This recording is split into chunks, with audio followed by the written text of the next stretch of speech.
ano yung dapat namin gawin para maging grand winner? Aside sa point your toes. Ala, wait lang. Ala, ang daya naman. Tapos edi pagka hindi ko kayo nakawakan, edi mas maamin yung ko. Bilang ako yung nanalo ng last season. Oh, yun. Okay. Ayun, Bilang yun galing na experience. Okay, Sabihin sige. natin, pasok kami sa Oo.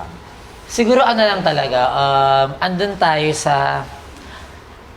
Dapat andun kayo sa story nyo. Aha. If ano yung gusto nyo talagang ipakita sa mga tao. Tama. Kasi mararamdaman nila yun eh.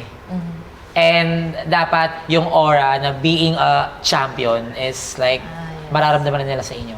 Parang gano'n. And I think, kasi parang nakita na naman nila yung mga style yung dalawa eh. So, ang gusto lang nila is yung makita na deserving kayo as to be a next Tama. champion for this episode. Tama.